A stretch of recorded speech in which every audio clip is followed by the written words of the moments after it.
Nous allons aujourd'hui étudier le temps. Alors, le temps est un objet de la pensée qu'il est très bon de questionner, et ce n'est pas un hasard si c'est un objet de la pensée qui n'a eu de cesse tout au long de l'histoire de la pensée humaine d'apporter tout un tas de théories et de manières d'imaginer le temps différentes les unes des autres. Voici un des objets qui symbolise le temps. C'est un symbole qui nous aide à comprendre ce qu'est le temps. Bien, trêve de philosophie et place au français. Nous allons aujourd'hui commencer à étudier les différents temps que nous pouvons utiliser en conjugaison française. Alors, la langue française est une langue très riche qui contient une vingtaine de conjugaisons possibles. On va se concentrer aujourd'hui sur ce qu'on utilise vraiment dans le langage de tous les jours, le langage quotidien. Et rien qu'avec ça, on va avoir pas mal de choses à voir.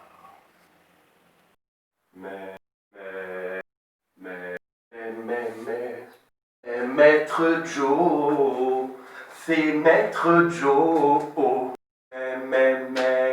Maître Joe. Bien, nous avons ici un autre symbole du temps, qu'on appelle la flèche du temps, avec le passé à l'arrière de la flèche, le présent symbolisé par une croix qui est au milieu de la flèche, et le futur qui est vers la pointe de la flèche. Dans le passé, nous avons beaucoup de possibilités de conjugaison. C'est d'ailleurs assez surprenant de constater pourquoi la langue française est à ce point tournée vers le passé. C'est une autre question. On va commencer avec l'imparfait. L'imparfait est un temps du passé qui sert à donner des descriptions, à décrire un lieu, une ambiance, une époque, quelque chose dans le passé. Il pleuvait, il neigeait, il faisait beau, c'était un joli parc, c'était une année amusante. Tout ça, c'est de l'imparfait pour décrire. L'imparfait sert aussi à parler d'une action qui a duré un certain temps dans le passé. Une action qui a été assez longue. On peut par exemple dire « Je mangeais », imparfait, « quand il m'a téléphoné ». J'ai mangé pendant un certain temps, et c'est pendant ce certain temps dans le passé que quelque chose s'est passé, qu'il m'a téléphoné.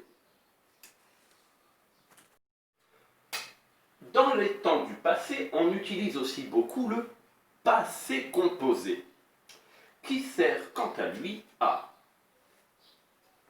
donner le déroulement des événements qui se sont passés dans le passé. Des événements courts, mais une liste de choses qui se sont passées. Par exemple, j'ai pris le panier de courses, je suis allé au marché, j'ai acheté des tomates et des olives, je suis revenu, j'ai cuisiné et j'ai mangé. Toutes ces actions sont au passé composé. Elles nous donnent la liste de ce qui s'est passé dans le passé. Dans les temps du passé, nous utilisons aussi le plus que parfait, qui sert quant à lui à parler d'actions courtes dans le passé, mais qui se sont passées dans un passé encore plus lointain dans le passé qu'une autre action.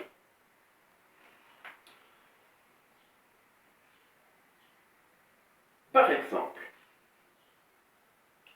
il était déjà là avant, il était déjà là quand je suis arrivé. Je suis arrivé est au passé composé, il était arrivé est au plus que parfait. Il était arrivé avant que je sois arrivé. Nous avons donc ici deux temps dans le passé. Le passé composé est dans le passé, le plus que parfait est encore plus loin dans le passé. Il était arrivé, il était déjà arrivé quand je suis arrivé. Et dans les temps du passé, nous utilisons aussi le passé simple. Alors, le passé simple, il est utilisé à l'écrit pour raconter des événements courts, un peu comme le passé composé, mais à l'oral, on s'en sert aussi, par exemple, quand on veut raconter un événement du passé, mais d'une manière assez formelle. On l'entend par exemple souvent dans les enterrements, ou quand il y a un discours politique, quand il y a un discours qui requiert une certaine forme de sérieuxité, un discours formel et sérieux.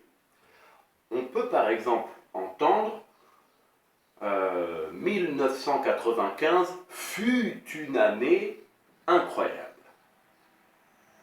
C'est du passé simple. Le présent de l'indicatif, seul temps du présent au mode indicatif, sert à dire ce qu'il se passe maintenant, ou quelque chose d'habituel. Par exemple, je mange maintenant. C'est ce que je fais maintenant.